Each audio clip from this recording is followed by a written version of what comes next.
Assalamualaikum Ibu. Waalaikumsalam warahmatullahi wabarakatuh. Bu, di sini saya akan menjelaskan tentang KMS FRPTM, Iya, yaitu kartu menuju sehat, faktor risiko penyakit tidak menular. iya, Nah, di sini ada beberapa poin yang saya akan terangkan kepada Ibu. iya, Nanti buat screening Ibu di lapangan kepada masyarakat. iya, Pendataan. Nah, yang pertama itu nomor urut pendaftaran, iya, kemudian tanggal kunjungan pertama, kemudian nomor kartu identitas atau KTP, iya, kemudian nama lengkap, ya namanya harus lengkap ya Bu ya. iya, Terus tanggal lahir atau umur, kemudian jenis kelamin, iya, suku, agama, dan di sini alamat harus lengkap, iya, yaitu RT, RW, iya, desa. Kemudian pendidikan terakhir, iya, kemudian pekerjaan, status perkawinan, dan yang terakhir golongan darah. iya, Nah, itu mencakup identitas iya, pribadi. iya, Kemudian yang harus Ibu tanyakan selanjutnya itu kunjungan pertama, yaitu diantaranya iya, ada 2, riwayat penyakit tidak menular pada keluarga iya, dan riwayat penyakit tidak menular pada diri sendiri. iya, Nah, yang pertama yang Ibu harus tanyakan yaitu apakah di keluarga mempunyai penyakit diabetes. iya, Kalau iya, conteng tidaknya, coret tidaknya. Kemudian apakah ada penyakit hipertensi, iya, kemudian jantung, iya, stroke, iya, kanker, iya, dan talasemia. iya, Nah, terus yang kedua yaitu di sini riwayat penyakit tidak menular pada diri sendiri. iya, Nah, pada diri sendiri itu yaitu pada yang orang yang Ibu tanyakan, iya, apakah mempunyai penyakit DM, apakah mempunyai penyakit hipertensi, iya, kemudian penyakit jantung, iya, stroke, iya, asma, iya, kolesterol tinggi, penyakit PPOK, iya, talasemia, iya, kemudian lupus, gangguan penglihatan, iya, gangguan pendengaran, iya, gangguan mental, gangguan iya, emosional, iya. kemudian disabilitas. Assalamualaikum warahmatullahi wabarakatuh. Selamat siang ibu-ibu. Hari ini kita akan belajar mengenai cara pemeriksaan faktor risiko penyakit tidak menular. Yang pertama dilakukan yaitu pemeriksaan tekanan darah.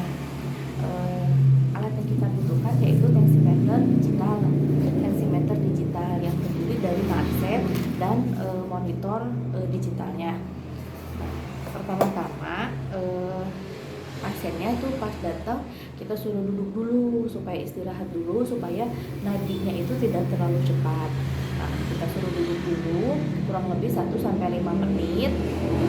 Baru kita tambah lagi nadinya apakah terlalu cepat ataukah sesuai dengan jarum jam. Kalau sudah sesuai dengan jarum jam, nah itu berarti udah benar-benar tadi istirahat. Kemudian kita minta pasien duduk dekat dengan meja pemeriksaan dengan posisi tangan kiri diletakkan di meja, dilipat tetapi tidak dilipat dan dilemaskan, tapi lemas ya ibu-ibu ya. Kemudian kita pasangkan lancet tensimeternya. Sebisa mungkin bajunya harusnya digulung ya Bapak Ibu. Kalau misalkan ada ibu-ibunya yang menggunakan kerudung, mungkin kita bisa bantu ditutup sedikit ya dengan menggunakan selimut ya, atau kita pakai ruangan tertutup yang di sebelah sana. Nah, sebisa mungkin ini lancetnya menempel ya. Posisinya yaitu 3 jari di atas siku ya, di atas lipatan lengan. Kita pasangkan seperti ini ya, dengan posisi selang lancet itu ada di tengah-tengah dari lipatan lengan. Kita pasangkan seperti ini contohnya.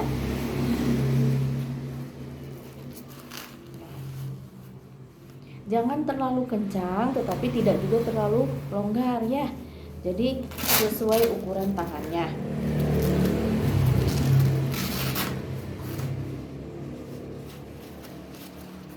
Kita pasangkan dulu seperti ini, posisikan selangnya di tengah, kemudian letakkan monitornya menghadap ke pemeriksa. Nah, saat melakukan pemeriksaan, minta pasien untuk tenang, tidak mengobrol, tidak banyak bergerak ya, setenang mungkin, karena pemeriksaan dengan tensimeter digital itu sangat sensitif dengan gerakan. Takutnya nanti yang terlihat adalah hasil pemeriksaannya tidak akurat. Kemudian di sini ada tombol start ya, pencet tombol startnya. Nah, mulai memompa, kemudian tunggu hingga muncul hasilnya di monitor berkedip-kedip. Di sini yang terlihat yaitu angka tekanan darah, kemudian tekanan darah yang bagian atas ya, kemudian tekanan darah yang bagian bawah, lalu yang terakhir yaitu yang bagian atas disebutnya kalau tenaga kesehatan bilangnya sistol, kemudian yang bagian bawah dibilangnya diastol, yaitu yang sistol ini tekanan darah. Jadi pada saat begitu pembuluh darah terbuka, nah itu tekanan darah pertama. Kemudian yang paling kencang, kemudian si diastol ini yaitu tekanan darah pada saat pipa pembuluh darah sudah terbuka sempurna. Nah itu tekanan darah yang paling rendahnya.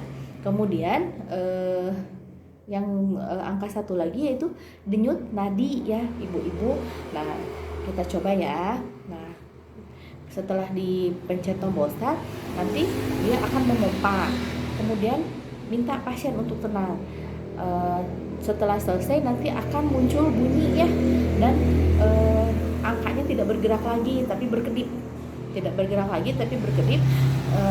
Angkanya sudah tidak berubah lagi, atau nanti ada bunyinya juga. Nah setelah selesai kita catat ya tekanan darah sistol dan diastolnya. Kalau misalkan ada hasilnya di bawah 100 untuk sistolnya atau di atas 130 untuk sistolnya, atau yang diastolnya di bawah 60 atau di atas dari 90, nah itu bisa dilaporkan ke petugas kesehatannya.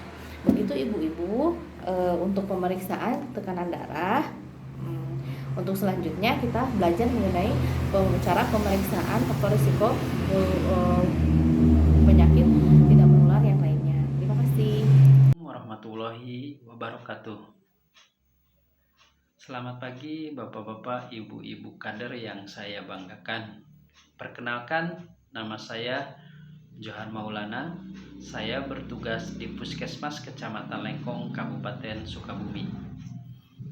Pada kesempatan pagi yang cerah ini, saya akan berbagi ilmu tentang pencegahan penyakit diabetes mellitus atau yang kita kenal sehari-hari dengan penyakit gula. Sebelum ke pencegahannya, kita kenali dulu apa itu penyakit diabetes mellitus. Penyakit diabetes mellitus, gejala dan ciri-cirinya itu baik oleh remaja maupun oleh orang tua sangat jarang disadari. Gejalanya terkadang diabaikan karena belum mengarah pada tingkat keparahan ataupun pada penyakit yang menyertainya. Pada remaja sendiri, ini ibu-ibu, bapak-bapak, diabetes tingkat tipe 1 dan sangat penting diketahui ciri-ciri dan gejalanya agar penanganan dan pengobatan dapat dicegah pada tingkat keparahan lebih lanjut. Dan penyakit diabetes mellitus ini pada usia di bawah 65 tahun adalah penyebab utama dari kebutaan dan penyakit ginjal. Penyakit diabetes mellitus adalah salah satu faktor dari amputasi, disabilitas, atau bahkan kematian. Karena terus bertambah, penyakit diabetes mellitus itu menjadi perhatian oleh WHO. Dari data WHO, sekitar 150 juta orang di dunia ini mengalami atau menderita penyakit diabetes mellitus dan menyerang pada perempuan, laki-laki, orang tua, muda ataupun remaja. Dan penyakit ini tidak pandang bulu ya ibu-ibu, bapak-bapak, dapat menyerang siapa saja, bahkan dapat menyerang kepada remaja. Bapak-bapak, kita kenalan lagi lebih dekat tentang penyakit diabetes mellitus. Penyakit diabetes mellitus atau penyakit gula adalah penyakit metabolik yang diakibatkan oleh naiknya kadar gula di dalam darah. Dan glukosa atau gula sendiri adalah sumber energi yang sangat penting bagi tubuh, juga untuk keberlangsungan sel dan jaringan. Oke, kita ke penyebabnya. Penyebab dari penyakit gula itu atau penyakit diabetes mellitus, yang pertama adalah sering mengkonsumsi minuman manis atau jenis es krim, jus buah dalam kemasan, atau buah kering kemasan. Yang pertama itu sering mengkonsumsi kadar gula atau minuman kemasan yang bergula berlebih. Kemudian yang kedua adalah karena faktor genetik. Kemudian pertanyaannya adalah, apakah penyakit diabetes mellitus atau penyakit gula itu bisa dicegah? Bisa, tentu bisa. Yang pertama, jaga pola makan atau pola makan yang sehat. Kemudian yang kedua, sering-seringlah berolahraga. Ya, sering mengkonsumsi buah dan sayuran. Rajin berolahraga agar apa? Agar tubuh tetap sehat dan bugar dan terhindar dari obesitas. Nah, itu penyebab dan ciri-ciri penyakit diabetes mellitus yang harus diwaspadai. Tetaplah rajin berolahraga dan terus terapkan pola hidup sehat. Sampai di sini, apakah ada pertanyaan, ibu-ibu, bapak-bapak kader? Kalau tidak ada, saya akhiri. Wabillahi taufiq wal hidayah. Assalamualaikum warahmatullahi wabarakatuh.